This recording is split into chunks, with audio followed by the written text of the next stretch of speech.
एक माता पिता ने अपने लड़के की शादी एक लड़की से पक्की कर दी।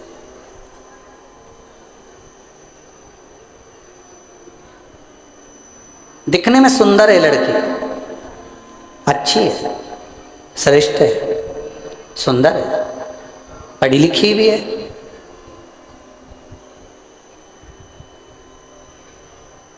दिखने में उसकी सुंदरता भी है, पढ़ी लिखी भी है और अच्छी भी है।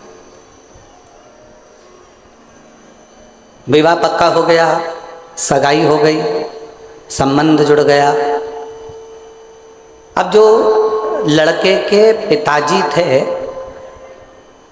उनके घर में कोई लड़की नहीं थी, तो जिस लड़की से उनका संबंध जुड़ा था उसको उन्होंने बेटी मान लिया और बेटी माना। और ये मन में विचार करा कि ऑफिस जाता ही हूँ, बीच में लड़की वालों का घर पड़ता है, कभी कभी चले जाया करूँगा, मिल के आ जाया करूँगा।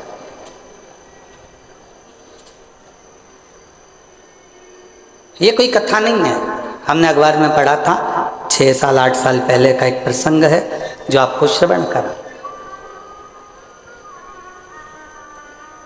अब लड़के के पिताजी लड़की के घर जाते, कभी सुबह सुबह चले जाते तो माँ पोछा लगाती हुई दिखती, झाड़ू लगाते हुए दिखती। इतने में तुरंत लड़के के पिताजी ने लड़की की माँ से पूछा, आप पोछा लगा रही हो? उन्होंने कुर्सी दी, लड़के के पिताजी बैठे, लड़की की माँ झाड़ू निकालते निकालते झाड़ू को रखा, हाथ धोया, पानी लेकर आई, चाय बनाई, समधी जी को पिलाई। समधी जी ने चाय पी, पानी पिया। पानी चाय पीने के बाद में जब वापिस चाय पानी पीने के बाद में पुनः थोड़ी देर बाद वापिस चल दिए, शंभू शंभू शंभू। चाय पानी पीने के बाद वापिस चल दिए। फिर 2-3 दिन हुए, लड़के के पिताजी फिर आ गए। माँ उस समय पर बर्तन मांज रही थी।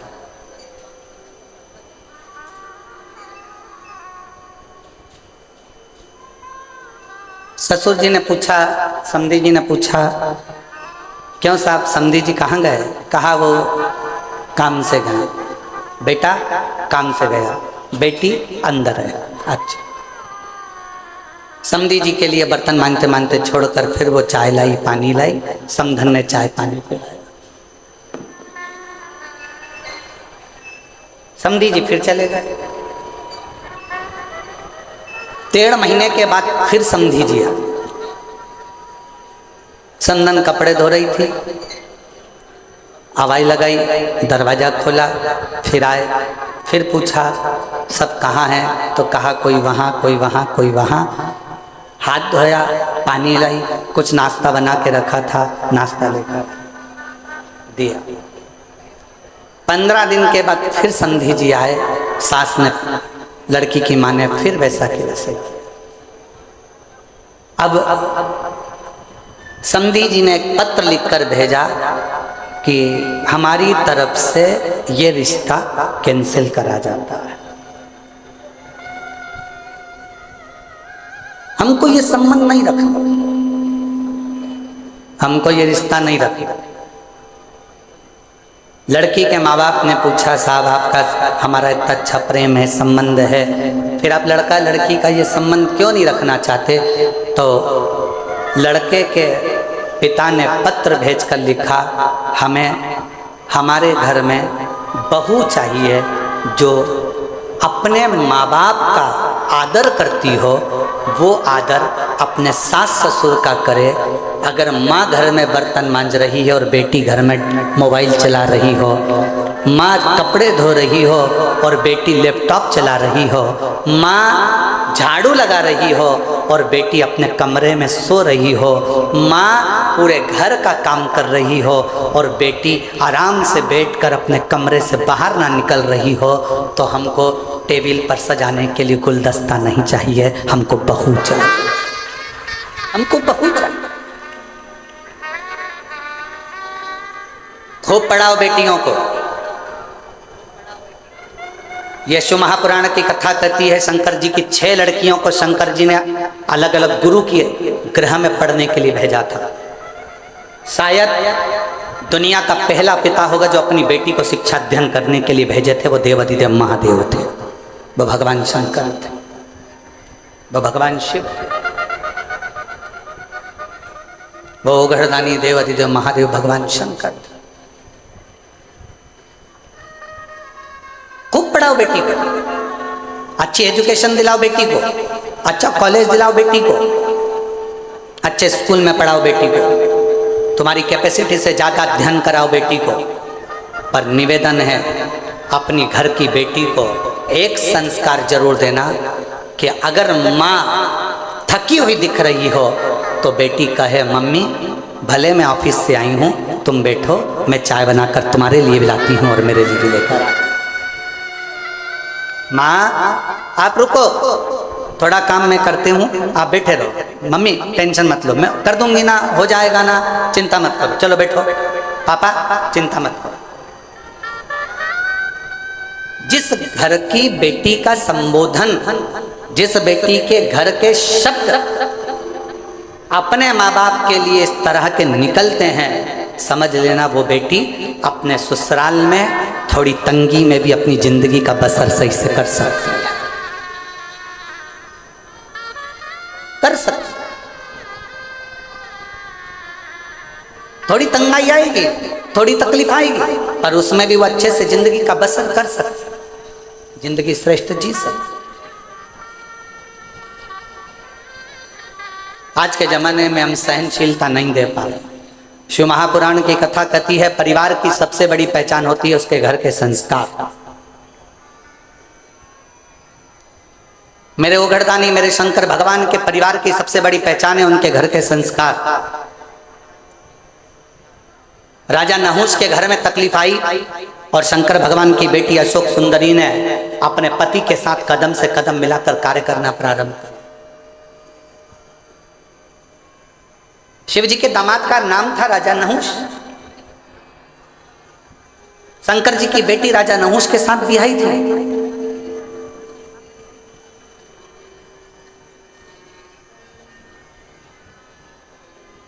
ऐसा नहीं है कि जिंदगी में मुसीबत नहीं आती। हम पहले भी कथा के माध्यम से आपको कहे थे, मंगल सूत्र गले में लड़की के इसलिए बांधा जाता है, विवाह के समय पर लड़का लड़की के गले में मंगल सूत्र इसलिए बांधता है क्योंकि मंगल सूत्र में एक जैसे दाने नहीं होते। मंगल सूत्र में थोड़े दाने सोने के होते हैं तो थोड़े दाने काले होते हैं, थोड़े दाने पीले होते हैं तो थोड़े दाने लाल होते हैं, थोड़े दाने पीले होते हैं तो थोड़े दाने काले होते हैं। लड़की के गले में लड़का शादी के समय पर मंगल सूत्र इसलिए बांधता है कि जैसे मंगल सूत्र में आधे दाने पीले, आधे काले, आधे सोने के, आधे मोती के होते हैं, उसी तरह हमारी जिंदगी एक जैसी नहीं चलती। शादी के बाद कभी खुशियां भी आएंगी तो कभी गम भी आएगा, कभी दुख भी आएगा तो कभी सुख भी आएगा। एक जैसा जीवन नहीं रहेगा। पर आखिरी में मंगल सूत्र में एक बड़ा सा पेंडिल होता है और शिव महापुराण की कथा कहती है जब संघर्ष के दिन, अच्छे और बुरे दिन निकलते निकलते थक जाते हैं, तब एक समय पर अच्छी जिंदगी का पेंडिल तुम्हारी किस्मत में आ ही जाता है। तुम्हें घबराने की जरूरत नहीं, तुम्हें घबराना।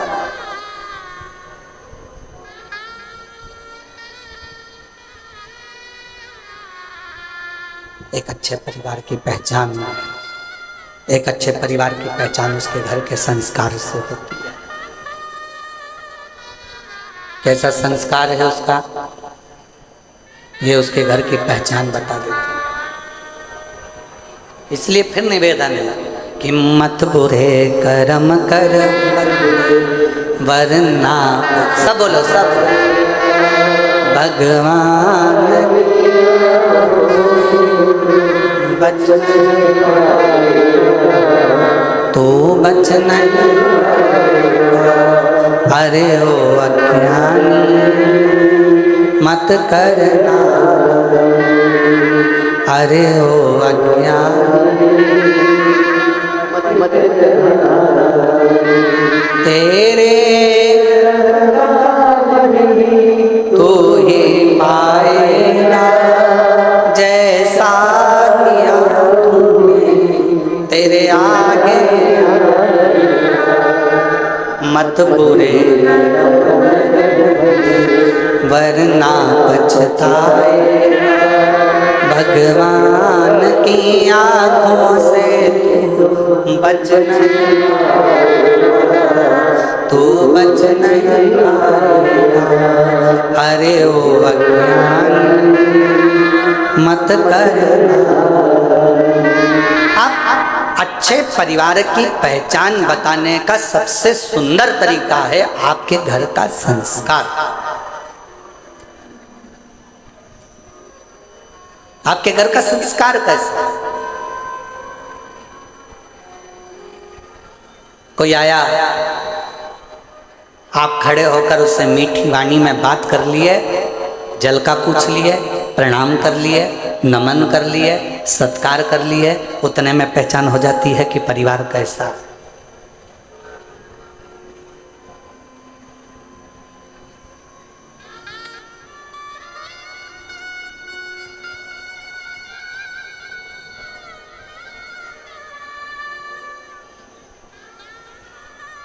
कौन बना रहा है भोजन, कौन दे रहा है सेवा? महादेव महाराज जी प्रणाम करते हुए कहूँगा आपको, हो सकता है कि घर के लोगों को लगे, कल हम जब आए और आने के बाद ऊपर कक्ष में गए, हम प्रसाद पा रहे थे, तो हमने बच्चों से पूछा कि प्रसाद किसने बनाया? तो बच्चे बोले कि महादेव महाराज जी के ही यहाँ से, उनके ही परिवार की, उनकी ही माताजी और उनकी ही धर्मपत्नी आदि जो परिवार में बेटी और परिवार के सदस्य हैं, वही प्रसाद बना। तो हमने ललित महाराज जी को तुरंत कहा कि उनको धन्यवाद देना कि इतने आदरणीय होने के बाद भी उन्होंने अपना रसोई घर नहीं छोड़ा और प्रसाद बनाने की क्रमता जारी रखी, उसके लिए साधुता।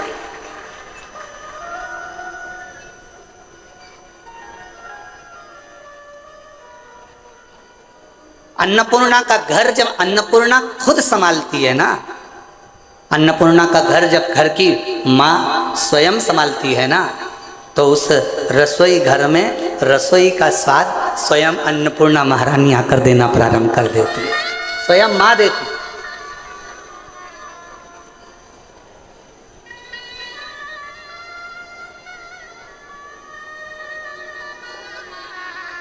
और यही प्रभु की कृपा है। हम हर जगह कथा करने जाते हैं तो कहीं ना कहीं हमको कहना पड़ता है कि कहना कि सब्जी में मिर्ची की मात्रा कम करो, कहना पड़ता है सब्जी में ये मात्रा ज़्यादा करो, कोई मात्रा कम करो।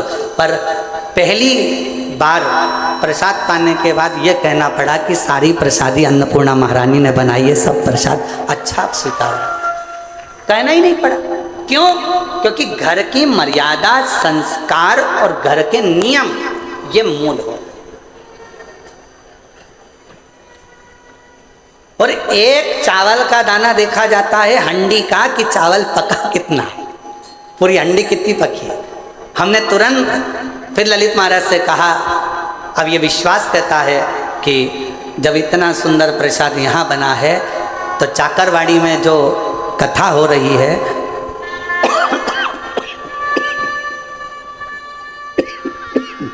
उसके भंडारे का प्रसाद भी बड़ा सुंदर बन रहा होगा और सब आराम से प्रेम से पा रहे हैं।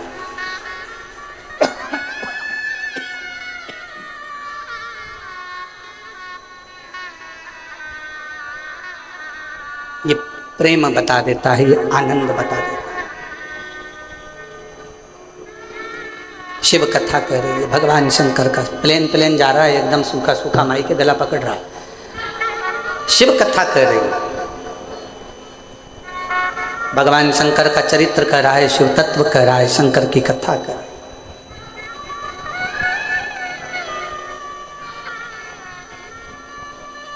आपके घर के संस्कार बता देते हैं कि परिवार कैसा है। आपकी बोली बता देती है इंसान कैसा है। आपकी बहस एक दूसरे के प्रति तानाकसी बता देती है कि आपका ज्ञान कैसा है।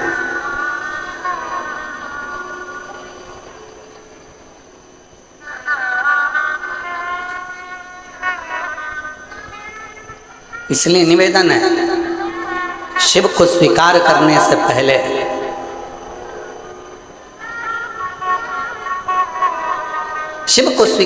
से पहले सतगुरु श्री संत ज्ञानेश्वर माउली जी की इस पवित्र धरा से कहूँ मैं आपको कि शिव को स्वीकार करने से पहले अपने भीतर के अहंकार को, अपने भीतर की अभिमतता को, अपने भीतर के अहम को तुम्हें दूर फेंकना पड़ेगा। तब आपके भीतर शिव तत्व प्राप्त कर सकते हो। तब शिव को अपने अंदर आप बिठा सकते। कितना कठिन। देवराज नामक का ब्राह्मण कुल में जन्म ले लेता है, ब्राह्मण कुल में पैदा होता है, ब्राह्मण कुल में रहता है, ब्राह्मण के घर में जन्म लेता है, ब्राह्मण के कुल में जन्म लेता है और आखिरी में वो अपने पथ से भ्रष्ट हो जाता है।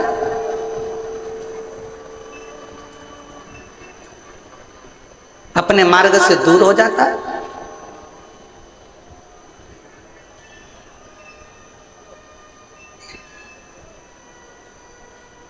जरूरी नहीं है।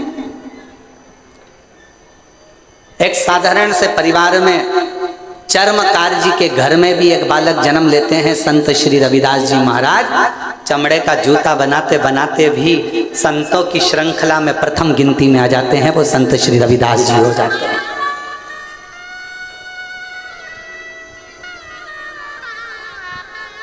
नामदेव जी महाराज, संत तुकाराम जी महाराज, मुक्ताबाई, रामकृष्ण परमहंस जी, चैतन्य महाप्रभु जी, सबके चरित्र का स्मरण तो करिए।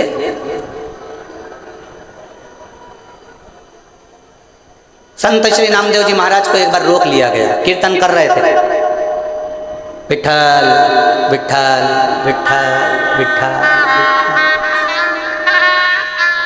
लगे हुए अपनी भक्ति में अलमस्त। नामदेव जी महाराज राम कृष्ण हरि जय राम कृष्ण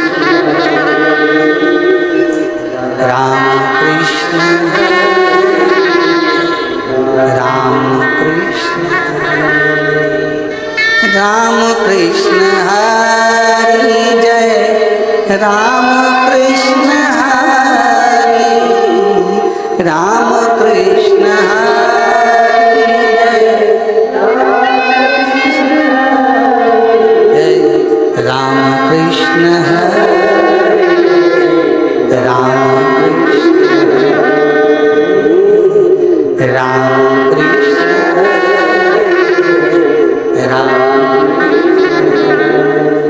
पावन पावन नाम राम कृष्ण हरि, पावन पावन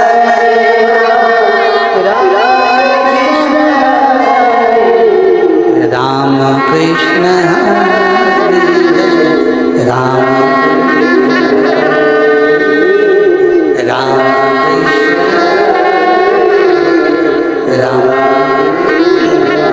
नामदेव जी महाराज अपने कीर्तन में डूबे हुए थे।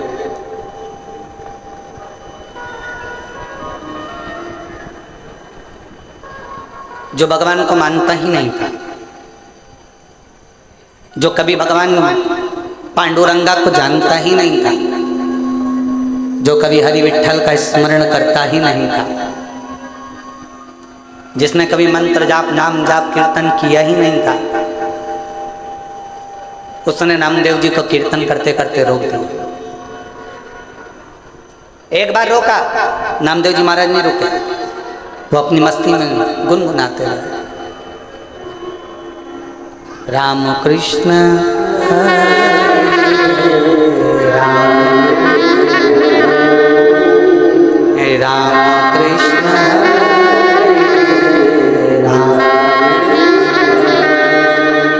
राम कृष्ण हरि जय राम कृष्ण हरि जय राम कृष्ण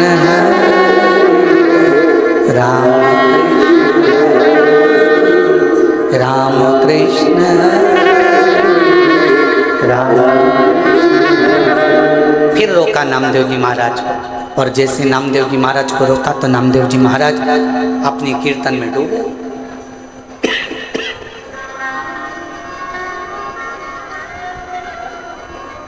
बार बार नामदेव जी को रोका जा रहा, नामदेव जी महाराज रुकते हैं, फिर रोका, फिर नहीं रुके। आखिरी में नामदेव जी महाराज थोड़ी देर स्तुप्त होकर खड़े हो गए, हाथ में वीणा और करताल।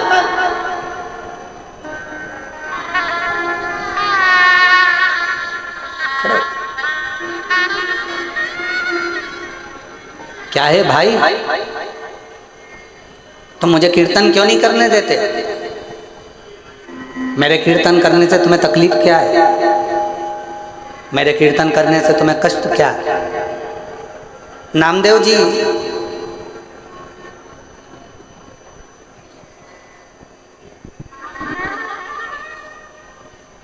भगवान कभी दिखता ही नहीं है, तो फिर कीर्तन किसका कर रहे हो? नामदेव जी बोले, भगवान भले ना दिखे पर भगवान हमारे अंदर, तुम्हारे अंदर, संपूर्ण जगत के अंदर मेरा पांडुरंगा हरि विठ्ठल समाहित रहता है। हर एक के अंदर मेरा पांडुरंगा हरि विठ्ठल सब में समाहित रहता है, सब में समाहित। हम कैसे मान सकते हैं? नामदेव जी ने एक लोटा पानी मंगवाया, एक डब्बी नमक मंगवाया, सामने वाले व्यक्ति को दिखाया ये क्या है? नमक। ये क्या है? पानी। नमक लिया 2 चम्मच, सामने वाले से नामदेव जी ने पूछा ये क्या है? नमक। पानी में डाल दिया। फिर नमक लिया, पूछा ये क्या है? नमक। पानी में डाल दिया। नामदेव जी महाराज ने पानी को चम्मच से हिला दिया, घोल दिया। अब नामदेव जी महाराज ने पूछा बता इसमें नमक कहाँ गया? सामने वाले ने कहा कि इसमें नमक तो घुल गया, नमक इसमें चला गया। अब तो इसको उकाल ले, गरम कर ले, तपा ले, तो भी इसमें नमक मिला की मिला ही रहेगा। नमक दिखता नहीं है, पानी में घुल जाता है। उसी तरह मेरा हरि विठ्ठल भी दिखता नहीं है। जब मानव जन्म लेता है उसमें शिव तत्व समाहित घुला हुआ होता है, परमात्मा उसमें घुला हुआ, परमात्मा उसमें समाया हुआ।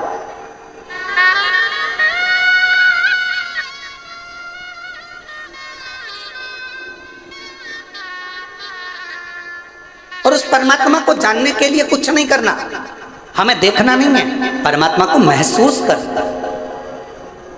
भगवान हमारे अंदर है कि नहीं, इसको महसूस करने के लिए ही हमारा कीर्तन, भगवान का मंत्र जाप, शिव महापुराण की कथा, भगवान का स्मरण, भगवत नाम, भगवान की कथा, ये सब हो।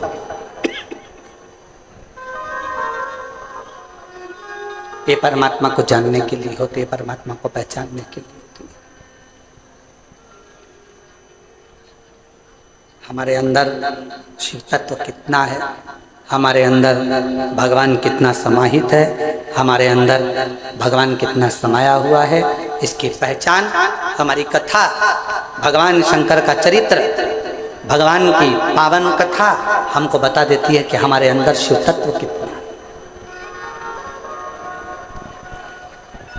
आज एक संत की भूमि पर संत की कथा, शिवगण भृंगी शिव महापुराण की कथा चल रही है।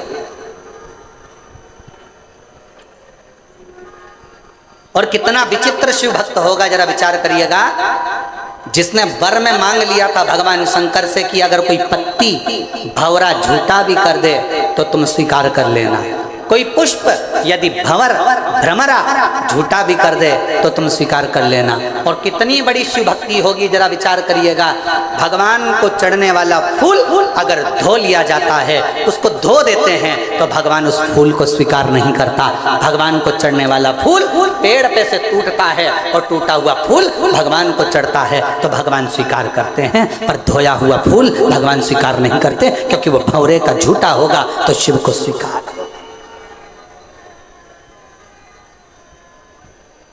कितना विचित्र कथा है। फूल को कब तोड़ा जाता है? जम के बोलो जरा, भगवान को चढ़ने वाले फूल को कब तोड़ा जाता है? नहाने के बाद कि नहाने के पहले? बोलते जाओ, उत्तर दो जल्दी। चाकरवाड़ी में बैठे हो, जरा अच्छे दमदारी से उत्तर दो। महाराष्ट्र वाले इतने धीमे बैठे रहेंगे तो हो गया कल्याण पूरे देश का।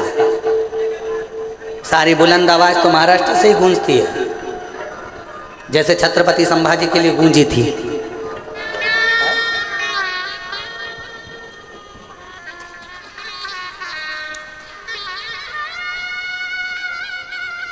बोल बम का नारा है, आवाज नहीं आई, दमदारी से बोलो, बोल बम का नारा है, सारी समस्या का हल श्री शिवाय। भगवान के लिए फूल कब तोड़ा जाता है? नहाने के बाद कि नहाने के पहले? ठीक है।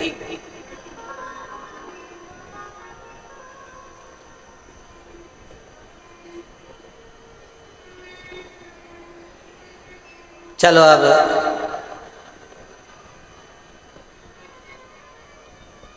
पुष्प शिव महापुराण की कथा बाची थी, किन किन ने सुनी थी? उस कथा को एक बार हम पुनः, अगर बीच में कभी योग लगा तो आस्था चैनल वालों से कहेंगे कि उस कथा को एक बार वापिस आस्था चैनल पर दिखाओ। पुष्प शिव महापुराण की कथा वो 5 दिन की थी।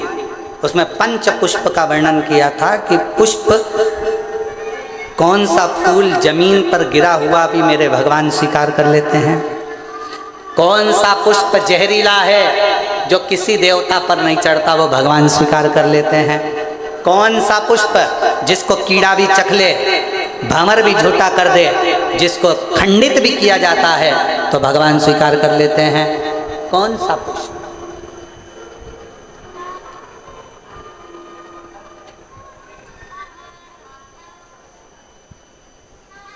कौन सा? शिव कथा कर रही, भंवर का झूठा, भंवरे का झूठा स्वयं भृंगी ऋषि ने, भृंगी बाबा ने भगवान शिव से अगर कोई वर मांगा था तो यही मांगा था कि भंवरे का झूठा भी अगर कोई पुष्प है, भ्रमर का झूठा भी है, और कोई स्नान करा नहीं करा, कोई नहाया नहीं नहाया, और हे देवादिदेव महादेव, उसने अगर तुम्हारे लिए डाली में से पुष्प को चुन भी लिया ना तो उसके पुष्प को आप स्वीकार जरूर करना। शंकर ये नहीं देखते कि तुम स्नान कर कर पुष्प तोड़े।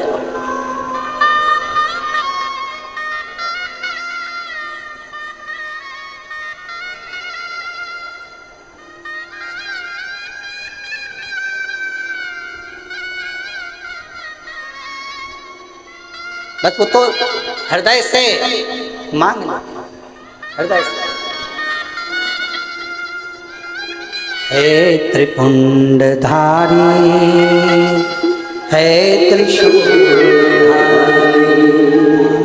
हे त्रिपुंडधारी,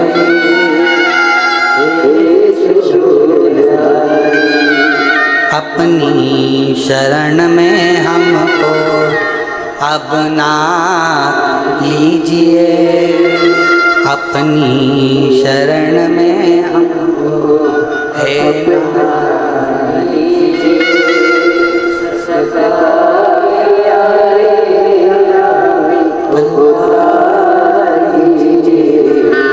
उद्धार कीजिए, हे त्रिपुंडधारी, हे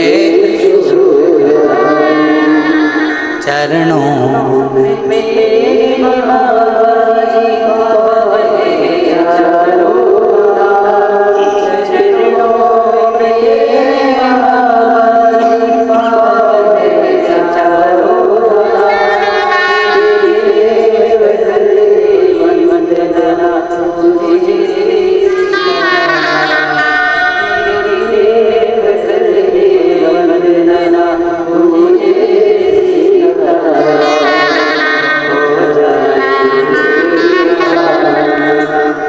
जाए पूरी कामना, उपकार कीजिए सबका किया है मेरा भी कल्याण,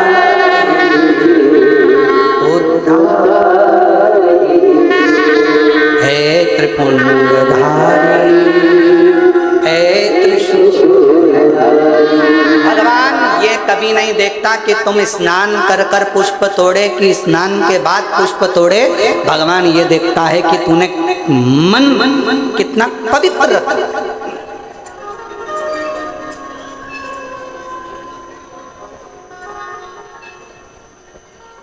अब एक उत्तर दो चाकरवाड़ी वालों साहब, ए बीड़ जिले की जीजियों और जितने मेरे जीजा बैठे सब उत्तर देना, बेटियां बेटे सब उत्तर देना, मेरी माएँ भी उत्तर दें, मेरे बाबा भी उत्तर दें।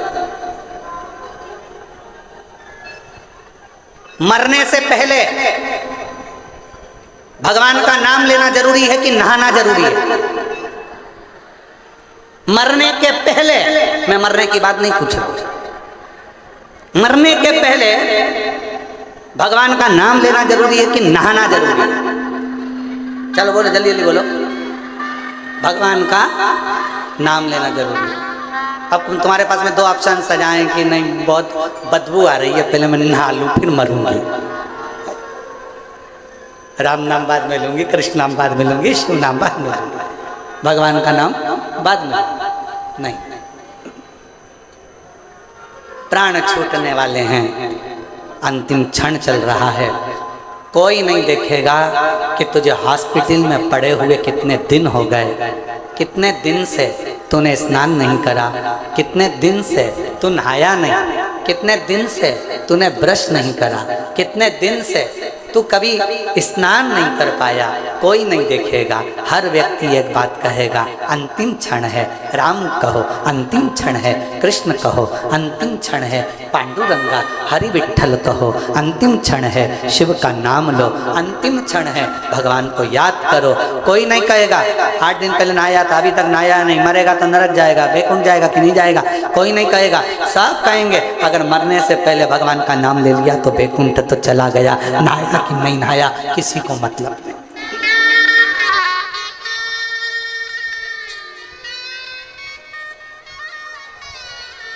कोई नहीं जाने।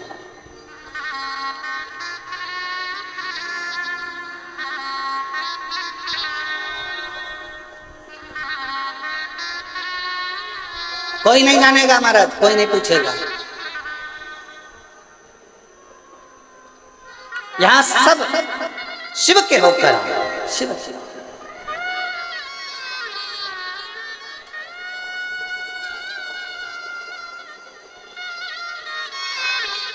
शिव की शरण में आ जा,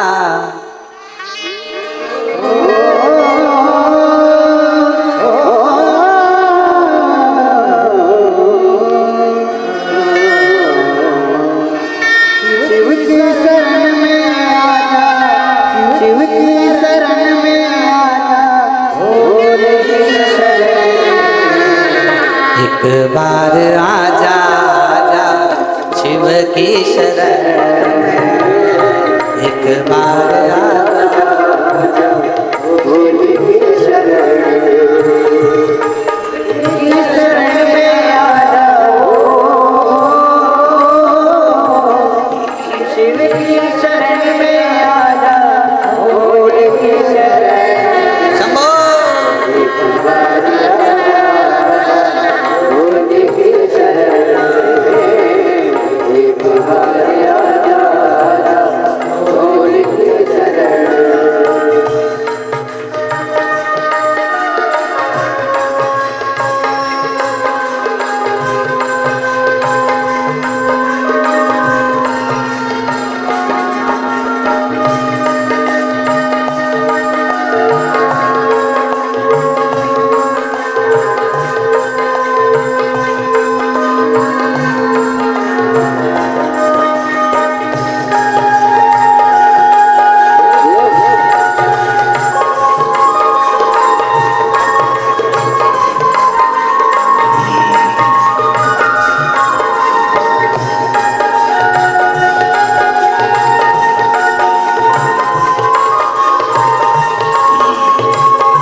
भोले की शरण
दुखड़े सुनाता हूँ शरण में, दुखड़े सुनाता हूँ शिव की शरण में, कष्ट सुनाता हूँ शिव की शरण में, कष्ट सुनाता हूँ शिव की शरण में, दुख दूर हो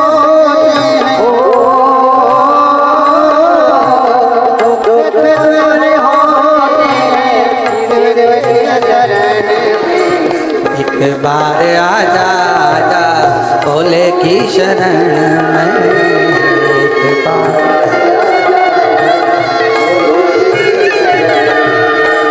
शिव की शरण में आजा,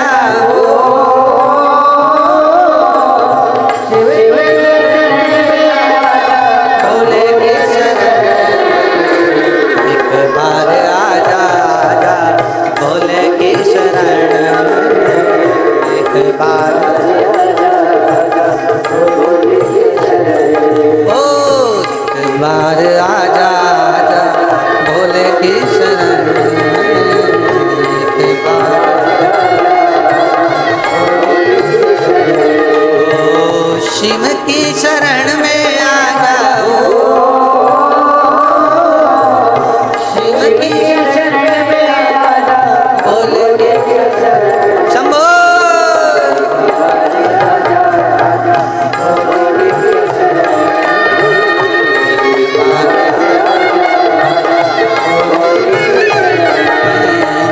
चंद्रमौली चंद्रशेखर भोले त्रिपुरारी चंद्रमौली चंद्रशेखर भोले त्रिपुरारी गले बोलते महाराजे गले सुनारे गले बोलते महाराजे गले सुनारे नंदी सवारे नंदी सवारे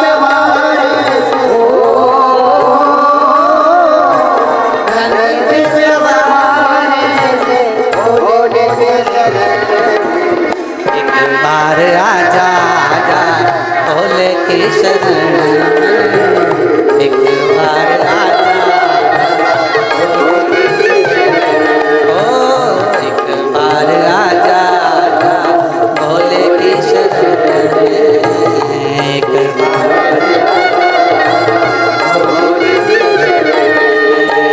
भोले की शरण में आजा भोले की शरण में आजा बाबा की शरण में। एक बार आजा आजा भोले की शरण में।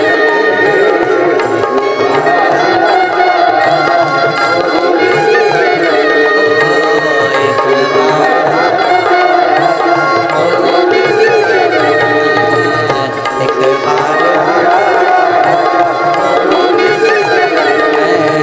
एक बार एक बार आर आर महा भगवान देवाधिदेव महादेव की पवित्र कथा है।